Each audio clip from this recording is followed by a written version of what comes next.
Very good evening to everybody. I know you were waiting for this episode a little bit long today. So, I have very gorgeous and very interesting and a very famous personality today, Dr. Claudia Kotka. So, let me introduce my guest and then I will check whether she has joined us in the backstage and we will have a very interesting discussion all about dental research and development. So Dr. Claudia Kotka is a three times graduate of University of Michigan, where she received a Bachelor of Science with Chemistry degree and Cellular Molecular Biology, Masters of Public Health in Toxicology, and Doctor of Dental Surgery. Dr. Claudia Kotka, an international lecturer and aesthetic restorative dentist, founded the Washington Institute for Dentistry and Laser Surgery in Washington, D.C. Metro, a private practice institute with focus on technology and interdisciplinary smile reconstruction within facial, neurologic, and skeletal coordinates. It doesn't end here. There's a lot to tell about Dr. Claudia. Through her studies in public health and as the founder of the C3 think tank, she develops real time advanced oral systemic clinical protocols. She has served on national boards and committees, including American Academy of Oral Medicine, American Diabetes Association DC Leadership Board, American Dental Association Standards Committee on Dental Products, Subcommittee on Lasers, Whitening, Biological Evaluation, as US delegate to international organizations of standardization and held representative roles in the World Dental Federation and American Dental Association, among others. Since 2001, she has been involved in federal legislation and represented American Dental Association and American Academy of Oral Medicine as spokesperson and dental expert on Capitol Hill, testified before United States Congress, and has appeared on Citrus XM Doctors Radio, ABC News, and NBC News as oral health expert. She is fellow of American Academy of Oral Medicine, International College of Dentists, Washington DC section chair of Perry Fauchard Academy, and is a member of the International College of Prosthodontics. And presently, she is also the president of American Association of Dental, Oral, and Craniofacial Research, Washington D.C. section. So I know that you all are very overwhelmed to see our guest. So here I bring my guest on. Very good afternoon, Dr. Claudia. Thank you so much for being here on my podcast. It's a pleasure and honor to have you today. Thank you so much for being here and for the invitation. So, Dr. Claudia, I have a lot of questions to ask you regarding dental research and development because you are the right person to do that, and we have a lot of insights to gain from your experience and your valuable suggestions. So can I go ahead with all my questions now? Please. Great. Okay. So, Dr. Claudia, the first question that I want to ask you is when it comes to head dentistry, it is like we focus more on the way we are trained, it is more of technique focused environment, like the kind of applications we do. So, in that perspective, I would like to understand that what is the significance of dental research and development in advancing oral health care, which might have great impact on patient outcome? Well, I like to first of all say that it's a pleasure to be here. Thank you again. I already had indicated that. It's always a pleasure to actually speak to global participants in the healthcare sector collective.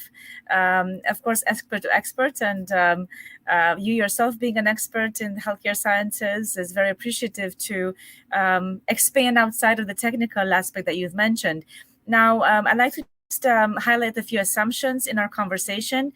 We're going to be discussing, of course, and the premise is a theoretical perspective, if you will, but of course, there's going to be a optimization or customization based on geoposition as well as based on these level of a subsector geospecific aspect, but also with respect to the interactives that occur in real time between geopositions, as well as with the participants and actors in that specific model.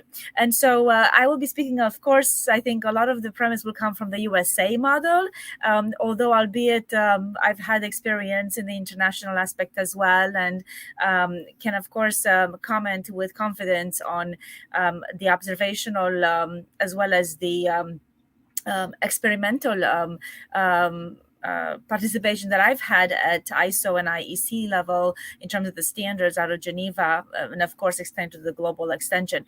But to be specific now with respect to what you've just asked, in terms of advanced oral systemic healthcare, the premise is interesting to note that in the United States, it was available for a long time. I think that also internationally, particularly the European segment as well as the Asia Pacific corridor, they were clinicians like you and I, of course, in various different interdisciplinary sciences. We've always said, you don't really treat an organ, individually. And so, however, there are metrics, and they're basically other participants in the healthcare commodity space that range anywhere from the policy, regulatory, media, consumer platforms, industry, academia, the legal, and basically participate and put pressure points, and not forget the last but not least, and more actually impressionable actor, the financial aspect, meaning the business sector.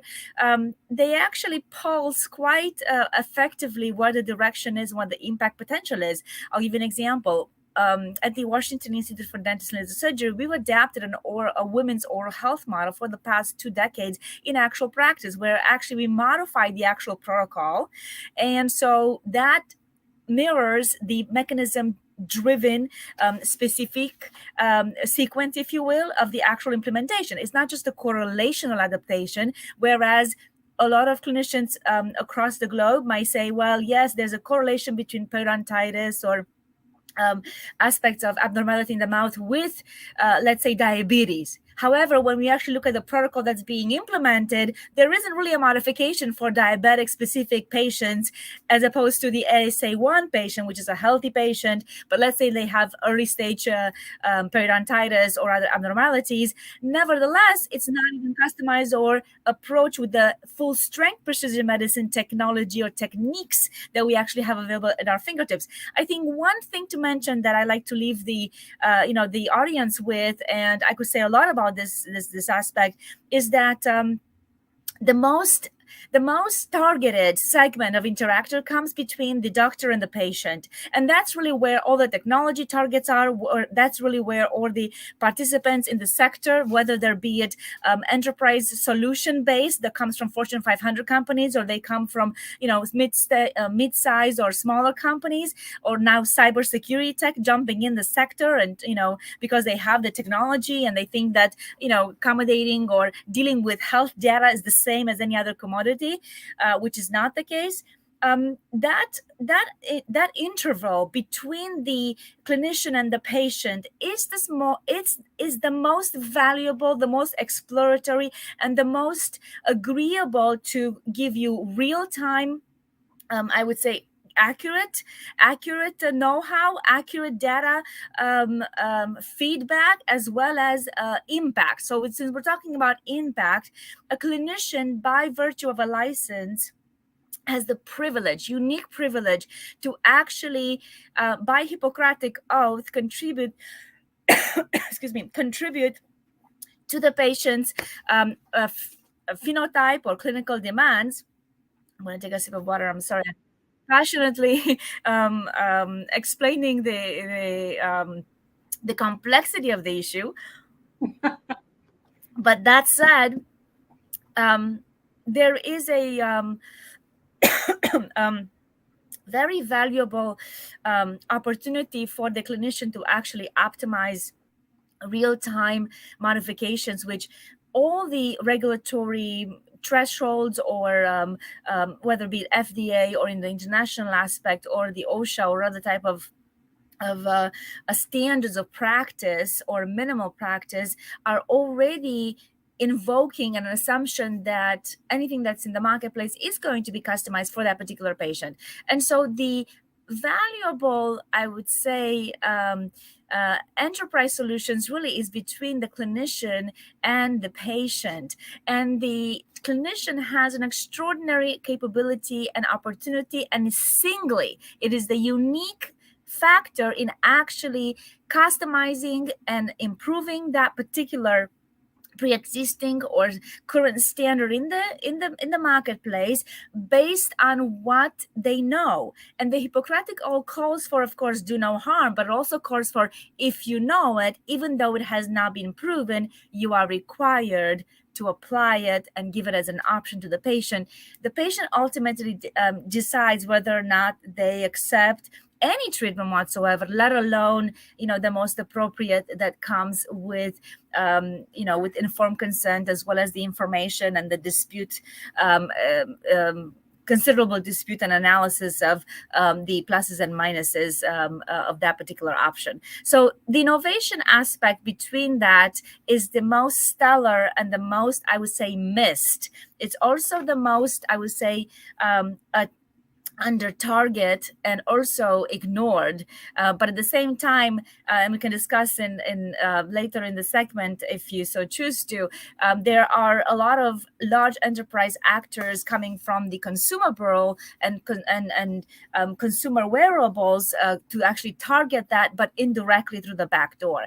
And that is an unfortunate thing because it excludes the most important subject matter expert that actually can comment accurately as to what can optimize things and what, of course, would impact with a lot of liabilities the consumer. Thank you. Thank you so much. I mean, I agree to all the things that you say. And I think that is what the power of that we talk about evidence-based practice, or it's in the clinician's hand. If I haven't understood it, if I have understood it correctly, that is what is the thing that we need to understand as clinicians and apply it on a daily basis. So thank you, Dr. Claudia, for that wonderful explanation. So, well, before I go into the next question, something interesting is just running in my mind. So, if you allow me, I would ask you that can you tell us about C3 Think Tank? What it is? And I have an added question that how is it possible that in a one lifetime you have studied so many different areas of science and clubbing it together? Today you are what you do. I mean, it reflects all about what you are. So it's very interesting that I would really like to know, and our audience would like to know, before I go into more in-depth discussion on the topic. Certainly. So I'll start with the latter part of the question, and that is, having been invited to participate with the American Dental Association as a national policy extern back in 2001 while I was studying at the University of Michigan School of Dentistry.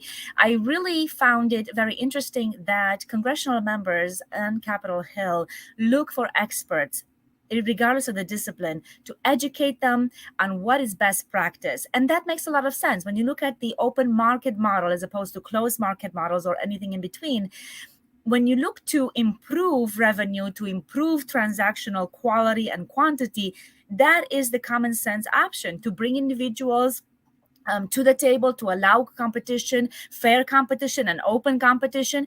And so I was impressed by that. I was not born in this country. I was raised in Michigan. And having seen that type of availability, I have to say I jumped at the opportunity to speak for my discipline and for what I had learned up to that point. Now, since then, doors continue to open because I made myself available. Obviously, there is, I think, a sense of responsibility that we clinicians and scientists have for the profession that is a self-autonomy profession, to actually represent the profession accurately, not just for the benefit of my patient who's basically here that I, in the live in the institute, but also for the public at large. That said, I have to say that I just answered with a yes in terms of contribution when there were availability to initiate and take steps to lead other participants, whether be it in the business subsector, or coming from the regulatory side, or coming from the media, for instance. It serves everybody well to have accurate facts from the source, as opposed to the interpretational dilution that occurs in terms of messaging. Now, in terms of the think tank, that was something that I have to say that was birthed from a perspective of natural tendency to be very to want to be innovative, and a natural, I would say, practice to be innovative, as a young girl growing up, and that was further nurtured through the University of Michigan academic platform. I actually was at Michigan for 10 years, 3 different programs, so that gave me a wide extension to take advantage of the resources there. So I did not just stop at the undergraduate level, of course, in molecular biology or chemistry degree. I was also engaged in in an honors thesis with the School of Dentistry to the chemistry degree program, and then of course extended to the business school as well as the law school and the medical school. And so that established a unique, I would say, call for how do you protect innovations to ensure that they actually make it to the market when the market is not available or not willing. And I'm going to highlight this: not willing to accept them. And I'll give you an example. When I first came to Washington D.C., one of the most, I would say, profoundly surprises that I had in terms of clinical sense, I saw a lot of high prevalence of xerostomia, dry mouth, in very relatively younger age population in the patient population I was seeing. And I was puzzled at this, whereas in University of Michigan, the last 3 years of the 4 doctoral program at the University School of Dentistry, we of course see patients, and I only diagnose xerostomia among medically compromised patients, and of course patients who are on cocktail of medications.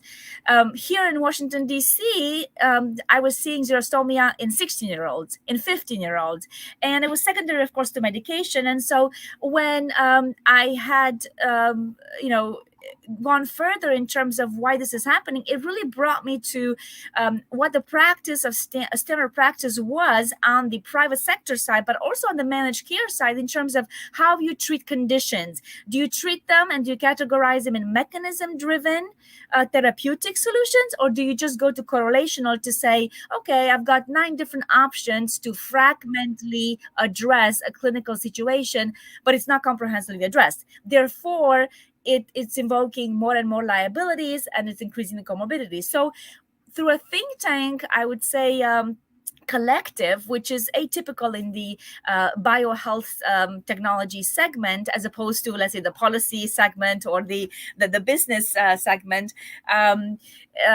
was absolutely, I would say, crucial, because I was intended to develop clinical protocols. I had wanted to, of course, ensure that the protocols which are validated by evidence, as well as the clinical outcomes are self-proven, as well as with the data now that we've had for 20 years, which was expected. And then I just say that the data is always as qualitatively and quantitatively equal to the logic that it's applied. So as a clinician, as an expert, we know many times where things are really leading. And so that said, forming a think tank that parallels to a clinical institute still remains a very unique entity combination in the United States as well as globally in the private sector, in the healthcare private sector, but is oftentimes has been, I would say, applied through a lot of different other disciplines or schools of thought or academic centers, such as business school, policy, technology transfer in terms of software. And I and of course, a lot of those, even in the healthcare sense of biotech, they're typically affiliated with large academic enterprises like Ivy League schools. University of Michigan also had an incubators at the time, and that was a very hot and attractive way to have a discourse that is outside of the box. I went a little bit further, and maybe a lot further, in how I utilize that opportunity to, first of all, protect solutions that are absolutely crucial for the patients at large, not from just the interventional side in terms of crisis, because we never want to have patients reach that point, but also from the perspective of education, prevention, early intervention, and with the opportunity that I had on the regulatory scale. Outside of the United States as a U.S. delegate through the Geneva organizations I already mentioned, and working with international colleagues, it was a no-brainer to share minimal standard of practice, which would be helpful and would be appropriately recommended in order to do best practice. Now, contradictory to this, or contraposition to this, we know, for instance, that WHO has just recently acknowledged oral health as a non-communicable diseases and as a category. And that tells you how far leaped the actual so-called leadership of subject matter experts, which, we can certainly dispute that by looking at the credentials of the leadership there. And over 3 or 4 decades of clinicians from USA as well as other jurisdictions compelling the leadership at WHO to pay attention. And yet, if an organization that supposedly stands for health a premise, and yet it ignores the requirement of what essentially is the oral cavity, not only interactive with the systemic aspect, but also an entry point, a major entry point. That tells you how much correction needs to be done at the prioritization of leadership, particularly ensuring that subject matter experts that actually are in the discipline lead the leadership organizations in whatever sector, whether private or NGO or other types of formats. Thank you. Thank you. That was amazing to know how you brought up. I mean, your the leap that you have taken with the C3 think tank.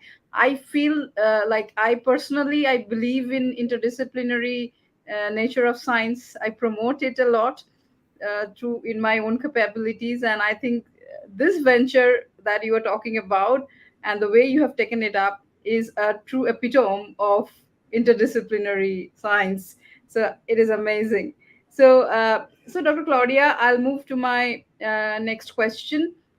Like, what do you think, like, what are the key factors that drive dental research and development investments in the oral systemic healthcare sector?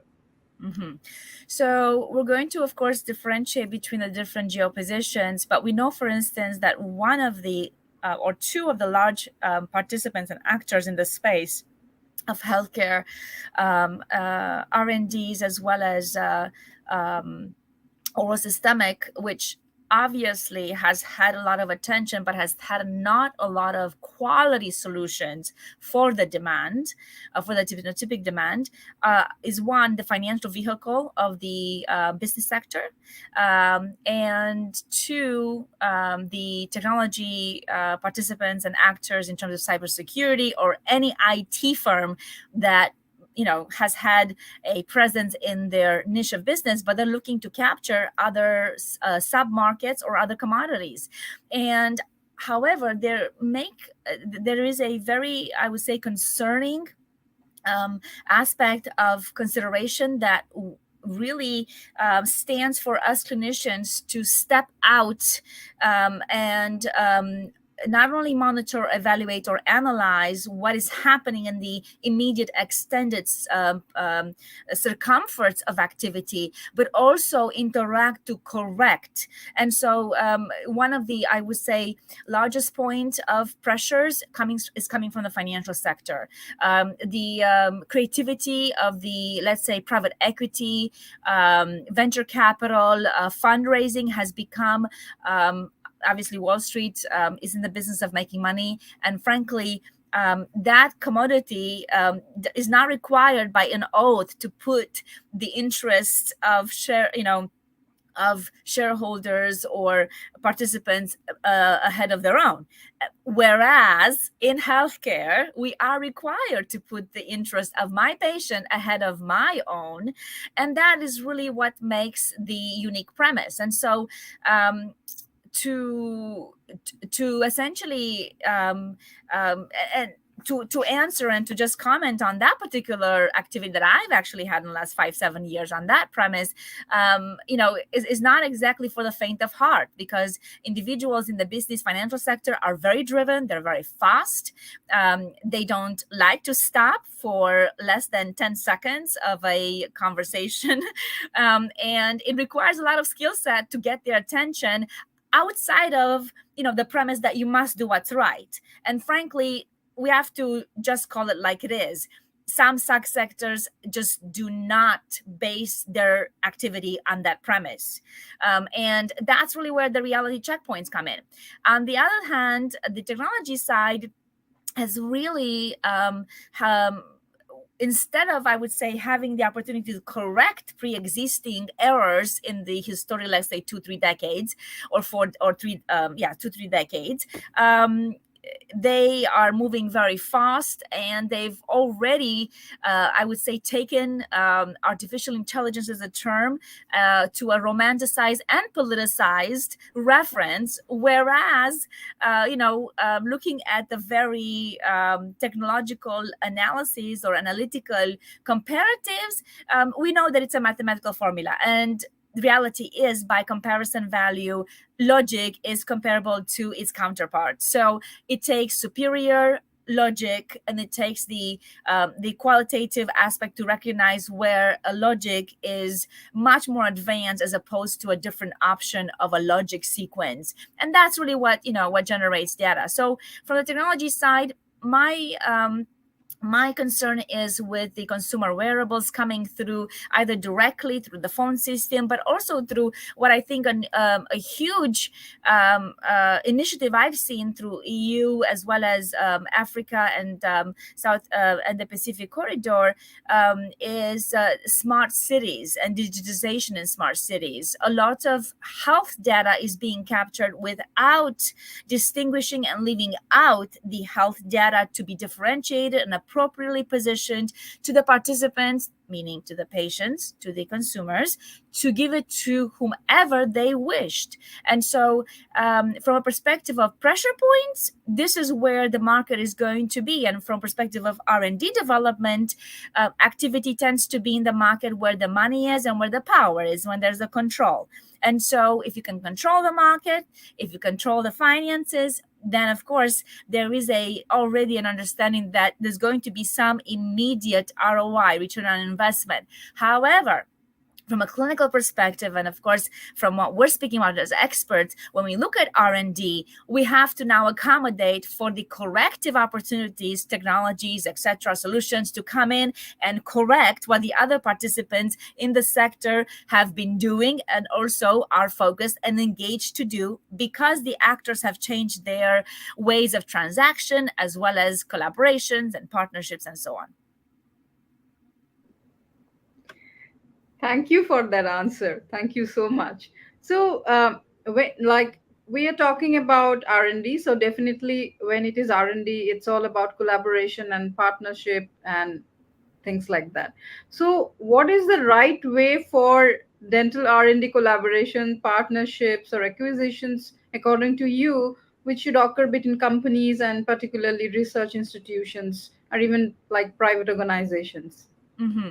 I like to say there's a lot to say on the subject, and I think that we can have, some, good quality time to actually peruse all the nuances and elements that actually comprise a comprehensive reference on this point. However, I would say that the most important is, and what has been missed, is the private sector small business, meaning the equivalency of brick and mortar equivalent in whatever geoposition. Now, let's say that I'm going to speak now on the open market, on reference in open market as well as closed market. At the end of the day, the individual at hand, the expert and the clinician, has the control to do what they want with what they've been given.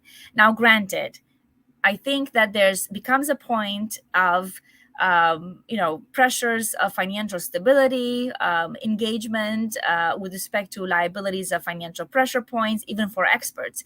And that's really where it takes a backbone, and that's where experts have signed up to say, no, we're going to be not only standing for my patients, but also standing for the profession at large. And that said, the private sector has not really been I would say, enriched with the appropriate solutions that give creatively the independence that small businesses and small entities uniquely have. I want to highlight this. Small businesses and small entities uniquely have. Why? Because Lockheed Martin, as an example, will not be wanting to invest or develop a small project which is going to essentially cost them 10 times more than what it would actually cost if they were to engage in another appropriate scalable product or service that mirrors their capabilities and their pipelines.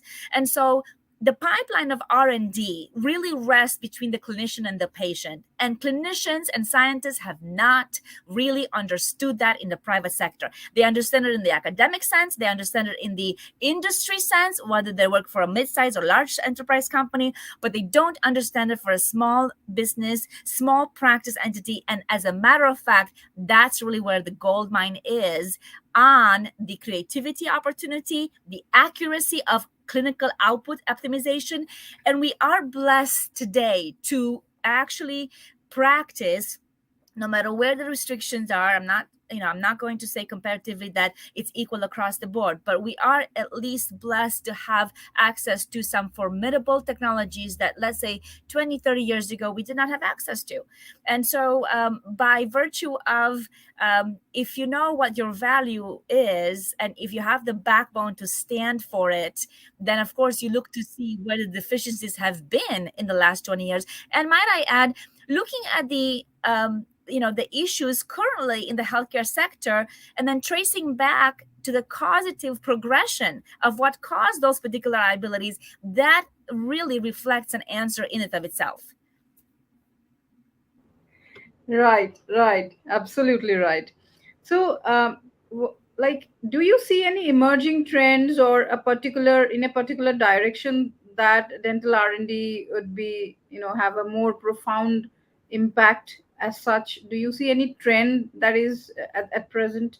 Sure. So I see a trend in terms coming from the pressure point from the large actors. They want us to adapt certain, um, you know, from the large actors, they want clinicians and they want scientists, they want consumers to basically just become more microscopically miniaturized in the solutions diversification. But the reality is that as clinicians, we don't take the organ outside of the body, treat it, and then put it back. And this is what they don't understand.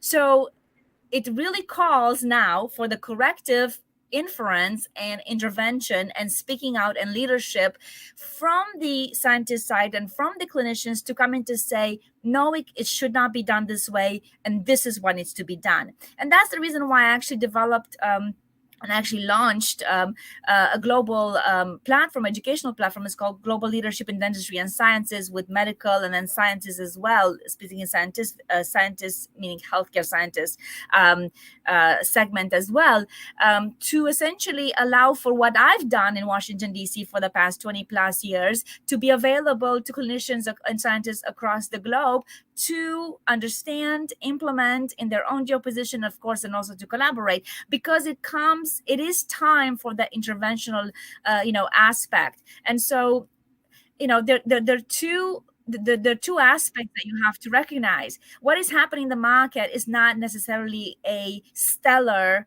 attractive a quality activity.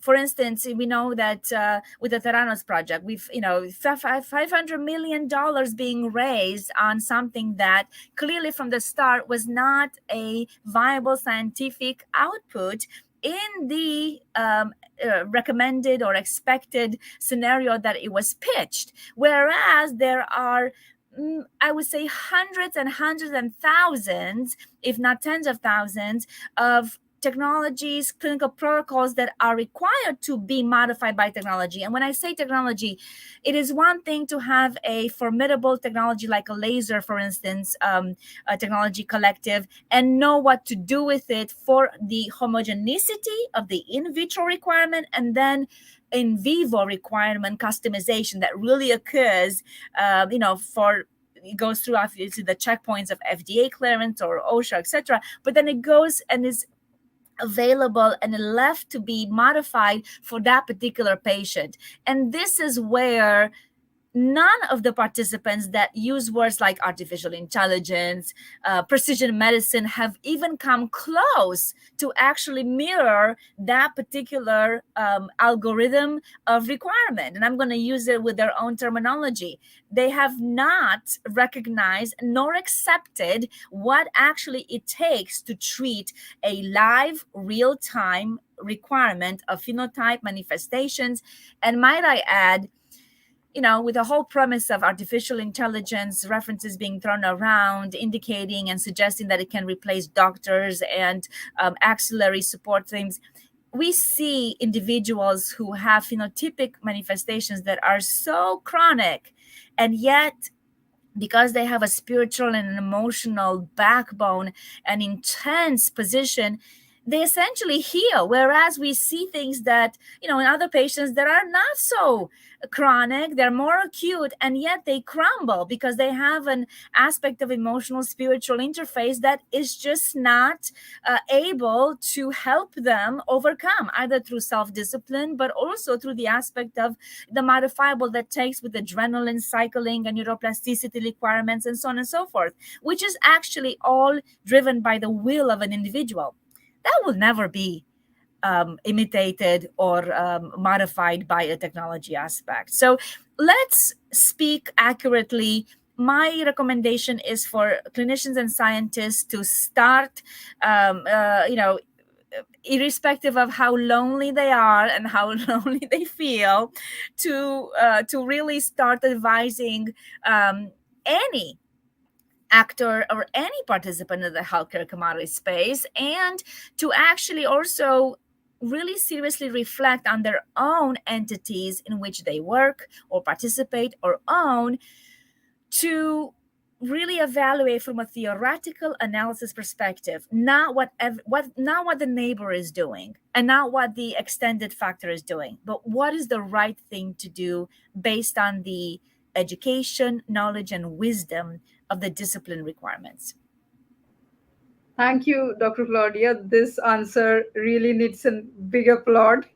Since we are virtual, we cannot give real claps, but just mind blowing. I mean, it's such a bold and such a truth that you have brought up to all of us. And I think this is something which really need to be understood, because no technology in any way, in any form, can replace a human being or, their skills. Uh, I think that's just like, the hype that is being, as you said rightly, is been going on, just like it's being spread out like Yes. rumors. Yeah.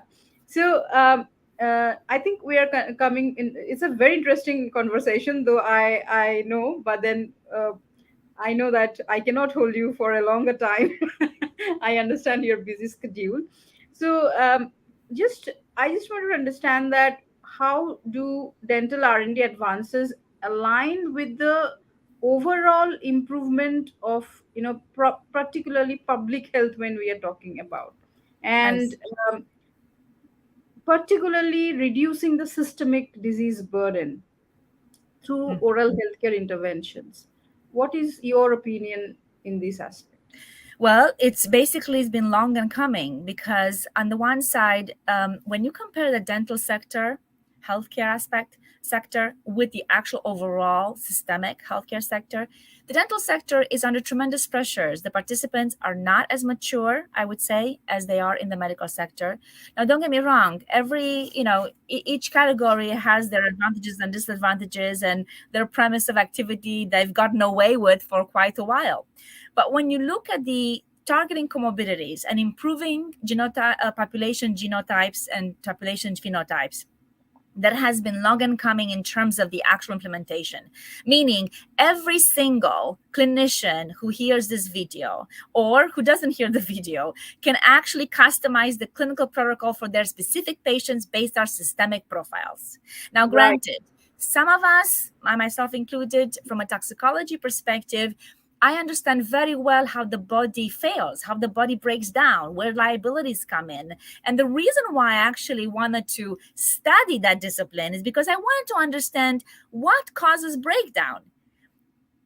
Only because I wanted to fix it. And if you want to fix something, you have to understand how it broke down, because that's part of the actual solution and recognition. And it doesn't require something to be further analyzed because it's right, plainly, clearly described in the analytical expression, as well as the interpretational solution that comes from the evaluation and the observation. And it goes back to everything, as I mentioned. It's all about superiority of logic.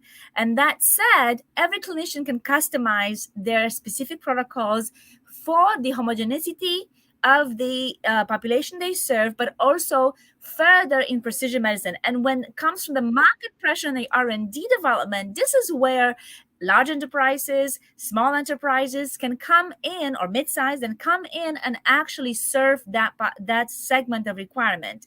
My I would say perpetual message to large enterprises conversation, and I serve on, for instance, HR, which is a advanced technology platform that here in the United States, in Washington D.C., um, um, that basically houses participants from the USA government as well as industry and academia, is that we have a lot of solutions for large enterprise solutions, but we don't have appropriate creative equivalency solution for the small entity, much like the financial sector has the exact same thing. As a matter of fact, when we look at, let's look at the business operation of a small practice or a small entity.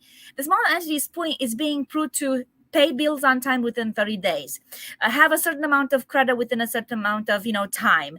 Look at the operational component. Even though they're very diversified, heterogeneous, and very extensive, and actually almost 360, you can actually see the individuals and the operatory or the operative spinning like a wheel, as opposed to large enterprise entities can wait 90 days or more for their bills to pay. And yet, when they look at their rating and you look at their comparative analysis of who gets loans or financial, for instance, products from government or from regulatory aspects or from the marketplace, they look to say what's a large entity, but they are allowed to practice and have operational availabilities as financial tools that are just not being made available to the small entity. And if we don't have the same availability to the smaller grassroots starting buds, then we're not going to have a generation of mid-sized and large-size enterprises that will make it from that smaller grassroots collective.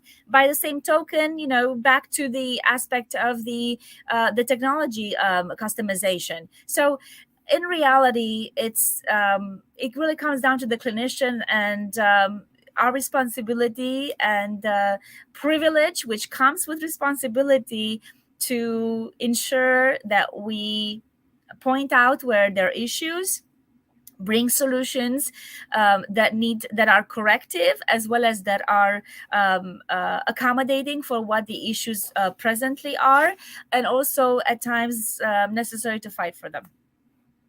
Right, right. Thank you, Dr. Claudia. Your words, your explanation is really boosting. At least for me, it is very energy boosting and is boiling in the gut. I mean, fantastic, fantastic. So, just coming to my last question to you is that what would be your advice to that you would like to give to aspiring dental researchers or entrepreneurs looking to contribute to the oral health sector through their research and development efforts?